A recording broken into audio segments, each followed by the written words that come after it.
नमस्कार, संस्कृति आइज में आप सभी का स्वागत है। आज हम लोग यूपीएससी की जो टेस्ट सीरीज़ चल रही थी, उस टेस्ट सीरीज़ में से इकोनॉमी का जो पहला टेस्ट था, जिसका नाम था टेस्ट संख्या 10, आज उस पर चर्चा करेंगे। उसके क्वेश्चन आंसर में क्या क्या क्वेश्चन पूछे गए, किस प्रकार से उसको हल करना चाहिए, क्या उनका सही आंसर है। वैसे ही मैं मान के चल रहा हूँ कि आप लोगों ने आंसर की देखी ली होगी, परंतु फिर भी क्वेश्चंस पर एक बार चर्चा हो जाए तो आप लोग आंसर की अप्रोच समझ जाएंगे कि इस तरीके से आपको क्वेश्चन को अटेम्प्ट करना था।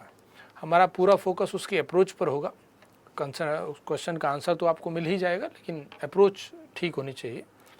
कई बार आपने देखा होगा कि आपको क्वेश्चन आता है लेकिन फिर भी गलत हो जाता है, और कभी कभी ऐसा होता है कि क्वेश्चन का आंसर ढूंढने में समय बहुत लग जाता है, या फिर कभी कभी ऐसी भी दिक्कत आती है कि क्वेश्चन समझ ही नहीं आ रहा, और इस वजह से या फिर आप तुक्का लगाते हैं या कुछ गेस करते हैं तो नेगेटिव मार्किंग हो जाती है। तो इन सब समस्याओं को कम करने का प्रयास करेंगे, वही हमारा पर्पज़ है इस क्वेश्चन आंसर डिस्कशन का। चलिए प्रारंभ करते हैं। क्वेश्चन नंबर 1 से स्टार्ट करते हैं। मैं इसमें कुछ सेलेक्टेड क्वेश्चंस को इस पर डिस्कशन करूंगा, क्योंकि हम ये मान के चलते हैं कि कुछ क्वेश्चन है जो बहुत सरल थे तो वो आप स्वयं ही हल कर लेते हैं, उस पर चर्चा करने की आवश्यकता नहीं होती। लेकिन फिर भी कुछ क्वेश्चन ऐसे होते हैं जो आपको लगता है कि यदि कोई समझा दे, कोई बता दे तो ज़्यादा आसान होगा, तो उसी प्रकार से हम लोग इस पर चर्चा करेंगे। जैसे यहाँ पर क्वेश्चन नंबर 1 दिया हुआ है। अब आपको करना क्या होता है, आप लोग जनरली जो एक तरीका सब स्टूडेंट अपनाते हैं वो क्या है कि हम लोग सीधे सीधे ये 2-3 स्टेटमेंट पढ़ते हैं, पहला स्टेटमेंट, दूसरा, तीसरा, फिर नीचे उपयुक्त कथनों में सही है, फिर ऑप्शन, बहुत जल्दी हम इसको पढ़ लेते हैं। ऐसा करने के बाद हमें बाद में रियलाइज़ होता है कि समझ ही नहीं आया क्या पूछना चाह रहे हैं, फिर दोबारा से स्टार्ट करते हैं। इससे आप देखेंगे आपको हर क्वेश्चन को 2 बार पढ़ना पड़ता है, टाइम बढ़ जाता है, और जितना टाइम बढ़ेगा फिर आपको लास्ट में वो आप समझ सकते हैं प्रेशर बढ़ने लगता है। 2 घंटे में ही आपको सारा पेपर समाप्त करना। ये तो फिर भी केवल इकोनॉमी का पेपर है, लेकिन एग्ज़ाम जो रियल एग्ज़ाम है आपका यूपीएससी का, उसमें सारे क्वेश्चंस होंगे, तो प्रेशर बढ़ता जाएगा, धीरे धीरे वो नेगेटिव मार्किंग की तरफ जाता है, फिर लास्ट में आपको एग्ज़ाम पूरा भी करना है, तो इसलिए टाइम मैनेजमेंट ठीक हो नहीं पाता। तो सबसे पहली बात कि आप इसमें जो भी स्टेटमेंट पढ़ें, एक स्टेटमेंट पढ़ रहे हैं तो उस एक स्टेटमेंट का आंसर बताते जाएँ जो आपके दिमाग में आ रहा है। उस आंसर के हिसाब से यहाँ पे मान लो गलत सही जो भी होगा हम यहीं टिक कर लेंगे, उससे आंसर निकलता जाएगा, फाइनल आंसर आ जाएगा। 2 बार पढ़ने की कोशिश से बचना है हमें। इतनी हिंदी क्लिष्ट नहीं होती है कि आपको 2 बार पढ़ना पड़े। ज़रूरत पड़े तो पहला स्टेटमेंट पढ़ा, पहला स्टेटमेंट इंग्लिश में पढ़ लिया अगर ज़रूरत लगती है तो, अन्यथा पहला स्टेटमेंट पढ़ के आपको उसको आंसर डाउट हो, कन्फ्यूजन हो, तब तो छोड़ सकते हैं। अन्यथा आप उसको यहाँ पर पूरा स्टेटमेंट पूरे तीनों पढ़ेंगे फिर आंसर निकालेंगे तो उससे टाइम टेकिंग प्रोसेस हो जाती है। तो इसलिए उसी तरीके को अपनाएंगे जो मैं कहना चाह रहा हूँ। तो देखें एक बार कैसे सॉल्व करना। निम्नलिखित कथनों पर विचार कीजिए। पहला कथन, जनसंख्या में वृद्धि होने से प्रति व्यक्ति जीडीपी में कमी आएगी। अब अगर आपको याद हो कि प्रति व्यक्ति जीडीपी कैसे निकालते हैं, तो राष्ट्रीय आय का एक फार्मूला है, नेशनल इनकम का फार्मूला, कि हम पूरे देश में एक वित्तीय वर्ष में जितना भी कुछ उत्पादन होता है उस उत्पादन के मूल्य को काउंट कर लेते हैं, राष्ट्रीय आय आती है। और हमें राष्ट्रीय आय से अगर प्रति व्यक्ति आय, पर कैपिटा इनकम निकालनी हो तो हम उसमें कुल जनसंख्या से डिवाइड कर लेते हैं। टोटल भारत की कितनी जनसंख्या रही, उस टोटल जनसंख्या से डिवाइड कर लिया तो पता चल जाता है प्रति व्यक्ति आय कितनी है।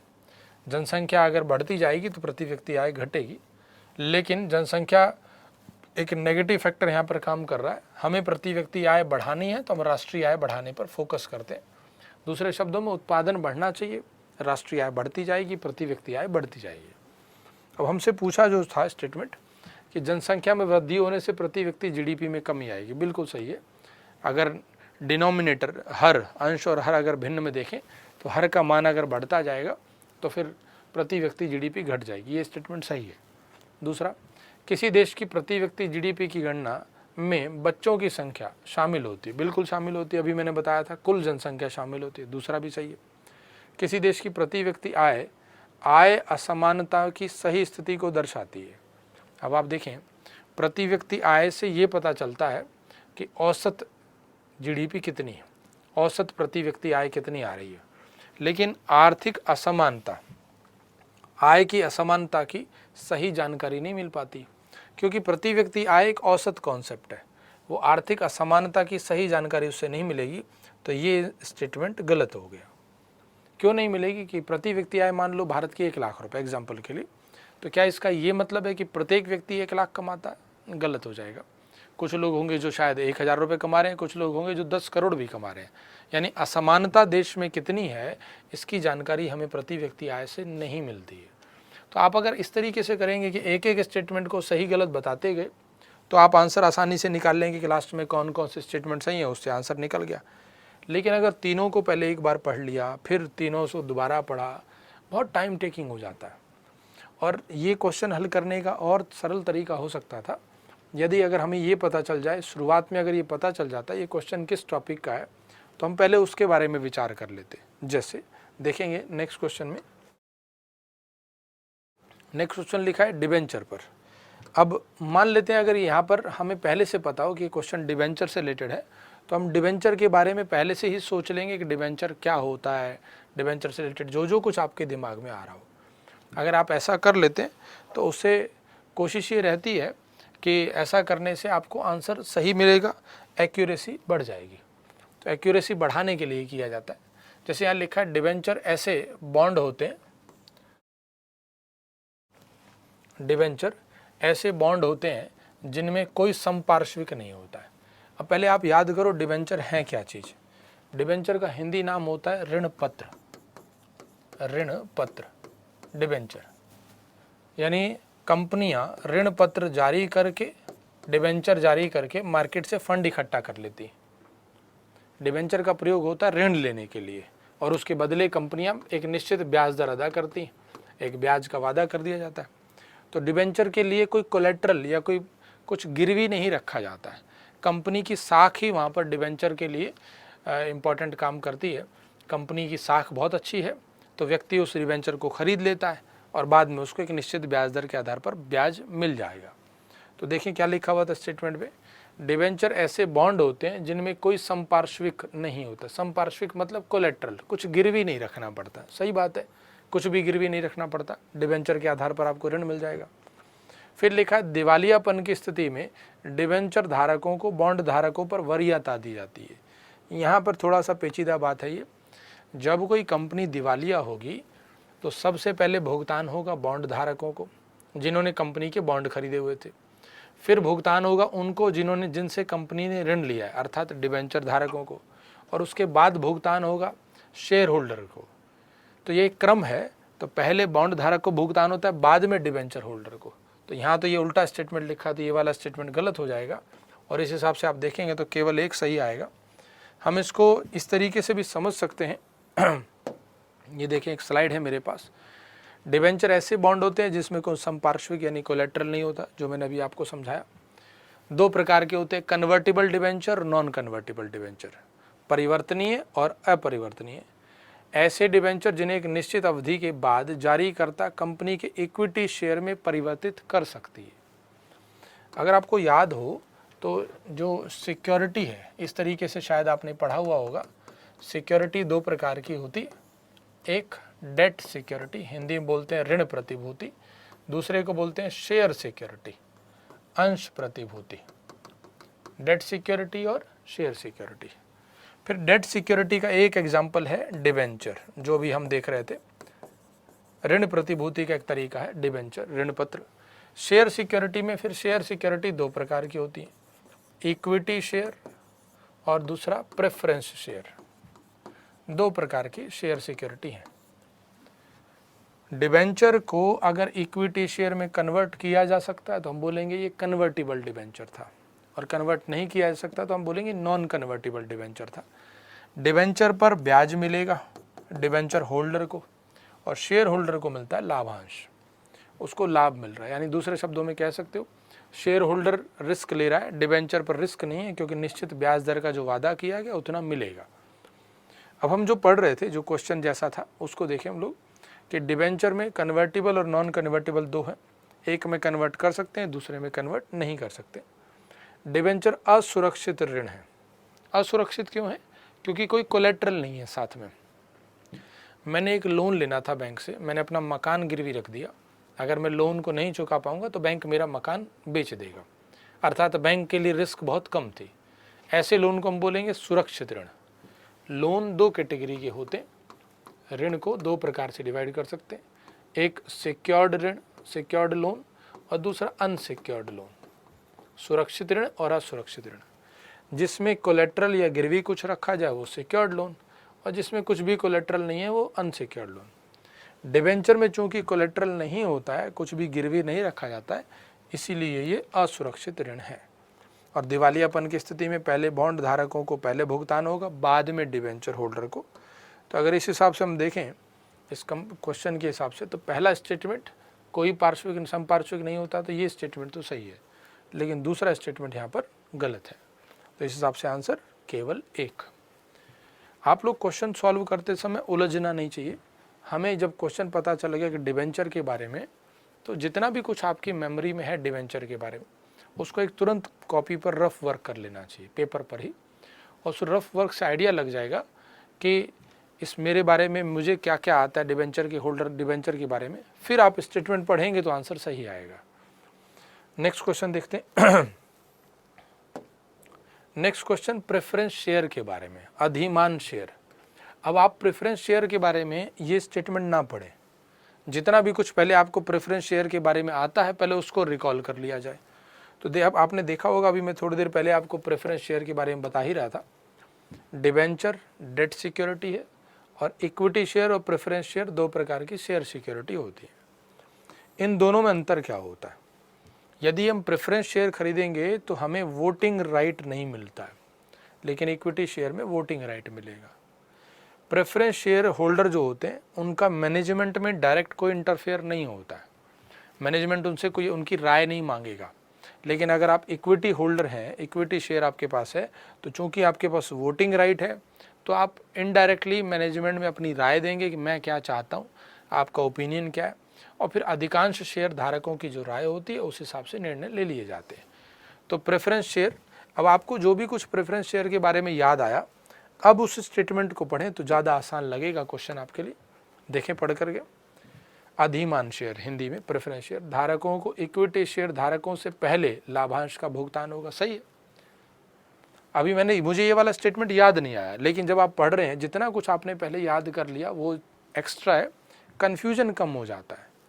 लाभांश नाम ही है प्रेफरेंस, प्रेफरेंस दी जाएगी जब कंपनी दिवालिया हो जाएगी। तो पहले बॉन्ड धारक, फिर डिवेंचर होल्डर, फिर इक्विटी प्रेफरेंस शेयर होल्डर, फिर इक्विटी शेयर होल्डर, तो ये क्रम रहता है।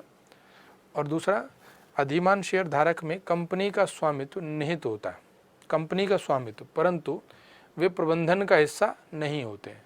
सही बात है, वो प्रबंधन का हिस्सा नहीं है, और यहाँ पर उनको पहले भुगतान भी होगा। तो दोनों स्टेटमेंट सही हैं, और इस हिसाब से आंसर सी आएगा। केवल एक और दो, दोनों स्टेटमेंट सही है। पहले भुगतान किससे पहले? इक्विटी शेयर से पहले, यद्यपि उनके पास वोटिंग राइट नहीं था प्रेफरेंस शेयर होल्डर के पास। नेक्स्ट क्वेश्चन दिया है, क्वेश्चन नंबर 6 है कि देश में आर्थिक विकास की गति को निर्धारित करने वाले गैर आर्थिक कारक कौन से हैं? देखिए, आर्थिक कारक वो हैं जो सीधे सीधे उत्पादन प्रक्रिया में प्रत्यक्ष रूप से भाग लेते हैं, और गैर आर्थिक कारक वो होते हैं जिनका उत्पादन प्रक्रिया में डायरेक्टली कोई संबंध नहीं है, यद्यपि वो इनडायरेक्टली उत्पादन प्रक्रिया को बढ़ाते हैं, आर्थिक विकास की गति को बढ़ाते हैं। जैसे कोई एक एग्जाम्पल देखें, शिक्षा का प्रसार। अगर लोग शिक्षित होंगे ज़्यादा उत्पादन कर पाएंगे, जैसे जैसे उत्पादन बढ़ेगा हम कहेंगे जीडीपी की ग्रोथ बढ़ रही है और अर्थव्यवस्था का विकास होता जाएगा। लेकिन प्रत्येक शिक्षित व्यक्ति ऐसा करेगा और उसकी शिक्षा की कैटेगरी उस उत्पादन से संबंधित है या नहीं, हम प्रत्यक्ष रूप से नहीं कह सकते। अशिक्षित व्यक्ति भी उत्पादन कर लेता है और शिक्षित व्यक्ति भी बेरोजगार है, वो उत्पादन में संलग्न नहीं है। तो इसका मतलब ये इनडायरेक्ट कारक है, गैर आर्थिक कारक है, इसका आर्थिक क्रियाओं से सीधा सीधा कोई संबंध नहीं है। तो हमसे पूछा था कौन कौन से गैर आर्थिक कारक हैं, तो जैसे नागरिकों में विकास के लिए आग्रह, ये भी गैर आर्थिक है, आग्रह किया जा रहा है। शिक्षा का प्रसार, ये तो गैर आर्थिक था ही। सामाजिक और संस्थागत कारकों में परिवर्तन, समाज में परिवर्तन हो रहा है, जितनी संस्थाएं भारत में उनमें कुछ परिवर्तन करते जा रहे हैं हम लोग। अगर हम ऐसा करेंगे तो समाज का विकास होगा, समाज की सोच बदलेगी, उनकी विचारधारा बदलेगी, तो ये भी एक गैर आर्थिक कारक है। बेहतर कानून व्यवस्था, कानून व्यवस्था अच्छी होगी, कंपनियों को प्रोडक्शन करने की स्वतंत्रता होगी, ज़्यादा उत्पादन हो पाएगा, रोजगार भी सृजित होगा और आर्थिक विकास भी होगा। तो अभी कानून व्यवस्था खुद उत्पादन नहीं करती है लेकिन उत्पादन को बढ़ाने में सहायक है, गैर आर्थिक कारक की भूमिका निभाती है। और इसी में देखिए प्रशासनिक दक्षता, ये भी सिमिलर उसी तरह से है। राजनीतिक विधिक परिवेश, पॉलिटिकल एनवायरनमेंट और लीगल एनवायरनमेंट, तो ये तो कानून व्यवस्था से लिंक ही हो रहा है। इस प्रकार हम देखें कि सभी के सभी जो 6 के 6 कारक लिखे हैं सभी गैर आर्थिक कारक हैं, सबका इनडायरेक्टली इकोनॉमी में कंट्रीब्यूशन होता है। प्रत्येक व्यक्ति, जैसे हम कहते हैं कि राष्ट्र निर्माण में भागीदारी अदा करता है, इसी तरह से समाज की प्रत्येक व्यवस्था में बहुत सारी ऐसी व्यवस्थाएं होती हैं, बहुत सारी ऐसी क्रियाएं होती हैं जो डायरेक्टली तो लगता है इकोनॉमी से संबंधित नहीं है, लेकिन इनडायरेक्टली वो इकोनॉमी को अफेक्ट कर देती हैं। अगर लॉ एंड ऑर्डर बिगड़ जाए, प्रशासन एफिशिएंट ना हो, उस एरिया में काम करने वाली फैक्ट्रियां काम नहीं कर पाएंगी, उनको सुरक्षा नहीं मिल रही है, उत्पादन कम हो जाएगा और अर्थव्यवस्था का विकास प्रभावित होगा। जब कभी भी हड़ताल होती है तो आपने ऐसा सुना होगा, इतने करोड़ का नुकसान हो गया, अगले दिन पेपर में आता है। तो हड़ताल का संबंध था। हड़ताल जरूरी नहीं है कि कंपनी में हो, कोई आंदोलन हुआ, मान लेते हैं कृषि सुधारों से रिलेटेड जो आंदोलन हो रहा था पिछले 2 साल में, उस आंदोलन का इनडायरेक्टली असर पड़ा रेल व्यवस्था पर, ट्रैवल पर, पर्यटन पर, दिल्ली और आसपास के जो राज्य हैं उनमें कनेक्टिविटी पर, तो ये इनडायरेक्टली असर करते हैं, ये गैर आर्थिक कारक है। तो 6 के 6 स्टेटमेंट यहाँ पर ठीक है। ये आसान क्वेश्चन में मान के चल रहा हूँ, इजी क्वेश्चन था। एक ही क्वेश्चन नंबर 8 है, इसमें लिखा है कि निम्नलिखित में से कौन सी स्थिति तरलता पाश, लिक्विडिटी ट्रैप, तो लिक्विडिटी ट्रैप को कौन सी स्थिति दर्शाती है? देखिए मौद्रिक नीति आप लोगों ने कहीं ना कहीं पढ़ा होगा, बैंकिंग सिस्टम का बहुत इंपॉर्टेंट पार्ट है आरबीआई की नीतियों में मौद्रिक नीति। तो मौद्रिक नीति को आरबीआई कभी कठोर कर रहा है तो कभी सस्ता। आरबीआई कोशिश करता है कि हम अर्थव्यवस्था में ब्याज दरें कम करके तरलता बढ़ा लेंगे, और अगर हम तरलता बढ़ाएंगे ऐसा करके इकोनॉमी की ग्रोथ बढ़ जाएगी, होना भी चाहिए। लेकिन कभी कभी ऐसा होता है कि बाजार में तरलता है लेकिन तरलता बढ़ने के बाद भी ग्रोथ नहीं बढ़ रही है। क्यों नहीं बढ़ रही है? लोगों के पास जो बचत है, बचत बहुत है लोगों के पास, लेकिन वो लोग अपनी बचत को कहीं निवेश नहीं करना चाहते। आप ये देखें ग्रोथ कब बढ़ेगी? ग्रोथ बढ़ने की पहली कंडीशन है कि लोगों के पास बचत हो, और दूसरी कंडीशन है कि लोग बचत को निवेश करें ताकि उत्पादन बढ़े, और उत्पादन बढ़ेगा तो हम कह पाएंगे अर्थव्यवस्था में ग्रोथ बढ़ रही। लेकिन बचत तो लोगों के पास है, लोग उसको निवेश नहीं कर रहे हैं। क्यों नहीं कर रहे? उनको लगता है कि उत्पादन पर जो उनको लाभ होगा वो अत्यंत ही कम होगा, सूक्ष्म लाभ होने की संभावना है, रिस्क ज़्यादा है, इसलिए वो इन्वेस्टमेंट नहीं करते हैं। उनको आप ऐसे कह सकते हो, दूसरे शब्दों में वो अपनी बचत को बैंक में भी रखना नहीं चाहेंगे। उनको लगता है कि बैंक बहुत माइनर ब्याज दे रहा है, इतने कम ब्याज के लिए हम अपना पैसा बैंक में क्यों दे। तो दूसरे शब्दों में जब लोगों के पास अत्यधिक बचत तो है, लोग उसको बैंक में या उत्पादन प्रक्रियाओं में निवेश इसीलिए नहीं करते हैं क्योंकि उन पर लो इंटरेस्ट रेट के चांस हैं, लो प्रॉफिट के चांस हैं, मार्जिन कम रहेगा बहुत, इसलिए वो लोग निवेश नहीं करते हैं। इस स्थिति को कीन्स नाम के एक विचारधारक ने, अर्थशास्त्री ने तरलता जाल कहा है। तरलता जाल, और तरलता जाल की परिभाषा अगर बोले कि लिक्विडिटी इकोनॉमी में अवेलेबल है लेकिन वो लिक्विडिटी ग्रोथ को नहीं बढ़ा पा रही।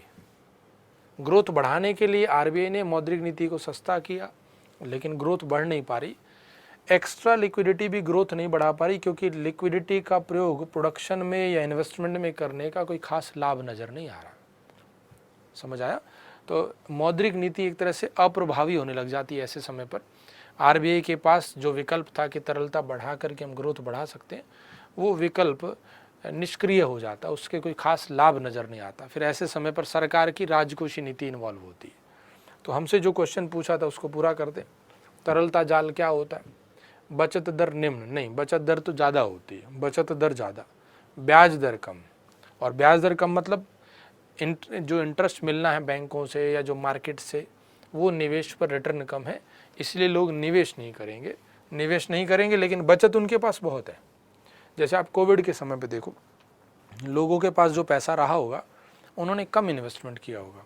क्यों? क्योंकि उस समय तो कोई खास लाभ होने नहीं वाला, कोविड था, लॉकडाउन आ गया, तो सेविंग रेट हाई है लेकिन इंटरेस्ट रेट लो है, बाजार से कम रिटर्न आएगा, इसलिए लोग उसको इन्वेस्ट नहीं करेंगे। ऐसी स्थिति को तरलता जाल कहते हैं। बहुत अच्छा क्वेश्चन है ये। नेक्स्ट आगे बात करते हैं हम लोग।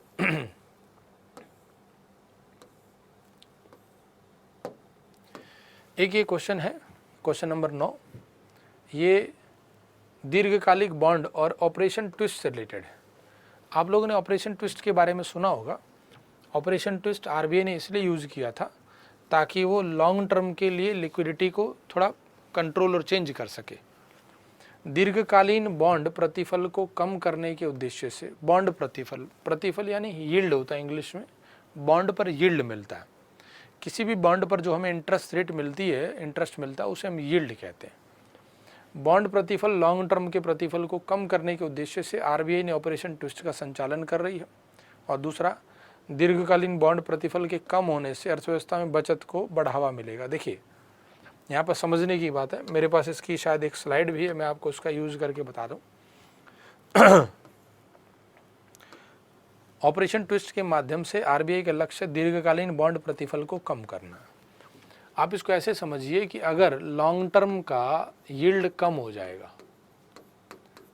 लॉन्ग टर्म का यील्ड घट जाए तो उससे क्या प्रभाव पड़ेगा। यील्ड घटेगा तो लोग लॉन्ग टर्म के यील्ड में कम इन्वेस्ट करेंगे, तो शॉर्ट टर्म की यील्ड में इन्वेस्टमेंट बढ़ जाएगा। चूँकि आरबीआई द्वारा दीर्घकालीन बॉन्ड का क्रय विक्रय किया जाता है, इसलिए इसकी मांग में वृद्धि होती है, फलस्वरूप बॉन्ड के मूल्य में गिरावट होगी। दीर्घकालीन बॉन्ड के मूल्य में वृद्धि के साथ साथ उससे प्राप्त होने वाले प्रतिफल में कमी आएगी। यील्ड बॉन्ड पर मिलने वाला एक रिटर्न था, और बॉन्ड की जो इंटरेस्ट रेट है वो यील्ड प्राइस से उल्टा चलती है, व्युत्क्रमानुपाती होती। इसलिए इसका रिजल्ट ऐसा आएगा कि दीर्घकालीन बॉन्ड अगर कम करना है तो हमने उसके लिए ऑपरेशन ट्विस्ट किया। ये जो ट्विस्ट शब्द है, ये लॉन्ग टर्म के यील्ड को घटाना है और शॉर्ट टर्म के यील्ड को बढ़ाना है, इसीलिए इसको ट्विस्ट बोला गया, ट्विस्ट किया गया। एक यील्ड को कम कर रहे हैं, दूसरे यील्ड को बढ़ा रहे हैं। तो हमारा जो क्वेश्चन है, लॉन्ग टर्म के यील्ड को कम करने के उद्देश्य से किया गया था, ये बात तो सही है।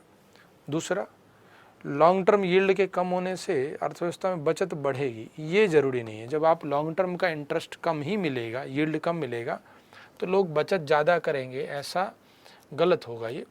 क्योंकि लोग बचत कम कर देंगे, वो फिर शॉर्ट टर्म की बचत करेंगे, क्योंकि शॉर्ट टर्म पर यील्ड बढ़ गया। ऑपरेशन ट्विस्ट क्या था, एक को कम करो दूसरे को बढ़ाओ, ट्विस्ट हो रहा है वो, तो इसीलिए ये किया गया। इसके हिसाब से देखें तो केवल एक ही आंसर सही आएगा, क्योंकि दूसरा स्टेटमेंट तो गलत हो रहा है। ऑपरेशन ट्विस्ट बहुत चर्चा में रहा था, मुझे लगता है कि अब तो पुराना हो गया, आप लोगों ने ज़रूर पढ़ा होगा इसके बारे में। नेक्स्ट आगे बात करते हैं, आरबीआई के संदर्भ में स्टेटमेंट है। अब देखो क्वेश्चन हल करने के तरीके जो मैं कह रहा था आपसे, आरबीआई का क्वेश्चन है, आप पहले अपने दिमाग में आरबीआई के बारे में सोच लीजिए। आपको जो भी कुछ आरबीआई के संबंध में याद आ रहा हो, आरबीआई कब बना, कैसे बना, क्या क्या काम करता है, आरबीआई की मौद्रिक नीति, करीब 20, 30, 40 सेकंड आप सोच लीजिए। आपको ऐसा लगेगा इससे तो टाइम वेस्ट होगा, नहीं। इससे अब जो यूपीएससी एग्ज़ाम में क्वेश्चन देगा उसकी लैंग्वेज थोड़ा कन्फ्यूजिंग होती है, थोड़ा क्लिष्ट होती है। अगर आपने पहले से ही अपने दिमाग में कुछ स्टेटमेंट सोच लिए हैं तो उनको हल करना आसान रहेगा, उनको समझना आसान हो जाएगा। स्टेटमेंट लिखे हुए, भारत में मुद्रा निर्गमन करने वाली एकमात्र संस्था है, सही है, आरबीआई निर्गमन करता है, कागजी मुद्रा की बात हो रही है। दूसरा, साख सृजन करना इसका प्रमुख कार्य, ये गलत है। आरबीआई साख नियंत्रण करता है, साख सृजन नहीं। साख सृजन करने का कार्य किसका, वाणिज्यिक बैंकों का। वाणिज्यिक बैंक अपने पास जितना उनका सेविंग होती है उससे ज़्यादा वो क्रिएट करते हैं लोन के माध्यम से, जिसे हम साख सृजन की प्रक्रिया कहते हैं, उसके बीच में लाभ कमाते हैं।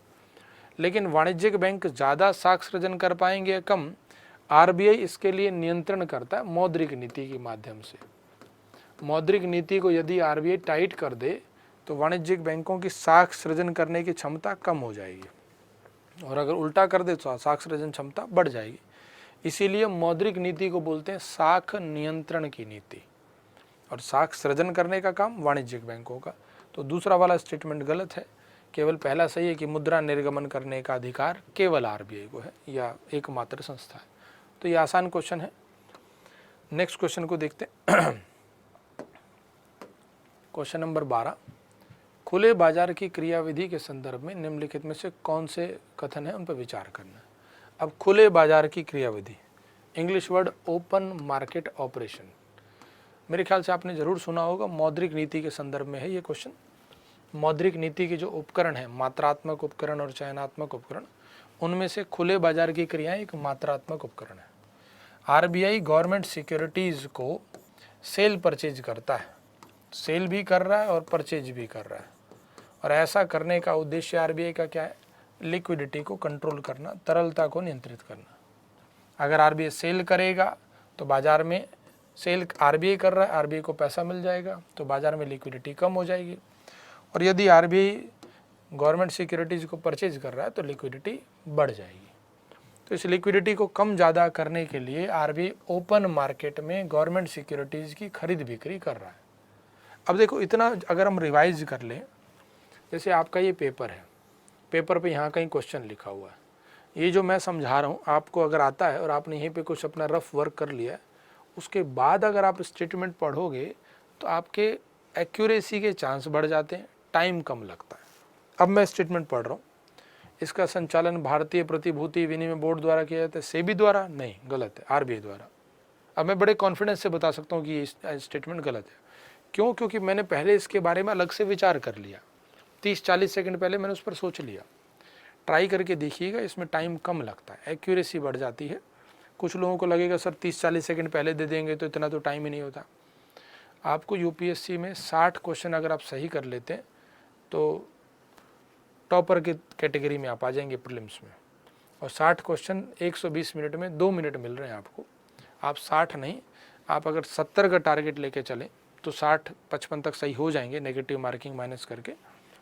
आपके पास समय की कमी नहीं है। गलती क्या होती है, हम पूरा स्टेटमेंट एक साथ पहले पढ़ें, फिर दोबारा पढ़ें, फिर सोचें, तब टाइम टेकिंग होता है। दूसरा, इनमें सरकारी प्रतिभूतियों का क्रय विक्रय किया जाता है, हाँ किया जाता है। अब मैं बड़े कॉन्फिडेंस से हाँ और ना में जवाब दे पा रहा हूँ। क्यों? क्योंकि मैंने पहले इसके बारे में विचार कर लिया। तो अगर आप ऐसा करेंगे तो एक्यूरेसी बढ़ जाएगी। तो अब आप आंसर पता चलेगी आपको कि केवल 2 सही है। ये देखें, एक क्वेश्चन लिखा हुआ है, ये सामाजिक बैंकिंग पर है, नाम है सामाजिक बैंकिंग। अब आप इसके शब्द से समझ सकते हैं, सामाजिक बैंकिंग मतलब समाज को बैंकिंग व्यवस्था से जोड़ना। समाज को बैंकिंग व्यवस्था से क्यों जोड़ना है? क्योंकि हमें वित्तीय समावेशन करना है। तो अब सामाजिक बैंकिंग शब्द को अपने दिमाग में अगर आप पहले ब्रेक कर ले तो फिर आंसर देंगे तो ज़्यादा आसान हो जाएगा। पढ़ के देखें, इसके तहत सामाजिक संरचनाओं के विकास के लिए बैंक आसान ऋण देता है, नहीं, ऐसा नहीं है। हमारा टारगेट सामाजिक संरचनाओं। अब सामाजिक संरचनाओं कोई होती, ये जो अगर वर्ड लिखते तो सामाजिक संरचनाओं में सोशल स्ट्रक्चर क्या होता है, समाज का स्ट्रक्चर की समाज में कौन कौन क्या क्या कार्य करे, उसके लिए बैंक थोड़ी लोन देगा आपको। अगर यहाँ पर सामाजिक आधारभूत संरचना होता तो थोड़ी देर के लिए आप सोच सकते थे, लेकिन आधारभूत संरचना नहीं लिखा हुआ है। दूसरा, इसके तहत समाज में किसानों की स्थिति मजबूत के लिए, खाली किसानों पर टारगेट थोड़ी करेंगे, समाज किसान के अलावा समाज में और भी तो वर्ग हैं। तीसरा, इसके तहत एलजीबीटी समुदाय का सशक्तिकरण। अब ये तो आप समझ ही रहे होंगे, जैसे ये स्टेटमेंट गलत है तो ये भी गलत हो जाएगा। एलजीबीटी एक समुदाय है। इसके तहत गरीबों को समाज की मुख्य धारा में शामिल करने के लिए बैंक आसान शर्तों पर ऋण प्रदान करते हैं। पर्पज क्या है? समाज का विकास, समाज को बैंकिंग सुविधाएं, समाज के उस वर्ग को जो अभी तक उससे वंचित था। और एक शब्द जो आप सब लोग जानते होंगे, वित्तीय समावेशन। तो ये वित्तीय समावेशन के लिए शब्द यूज किया, सामाजिक बैंकिंग, सोशल बैंकिंग। समाज के उत्थान के लिए समाज के वंचित वर्ग को मुख्य धारा से जोड़ना है, इकोनॉमी से जोड़ना है, तो इसके लिए सोशल बैंकिंग होती। तो ये चौथी वाली लाइन ज़्यादा अप्रोप्रिएट नज़र आती।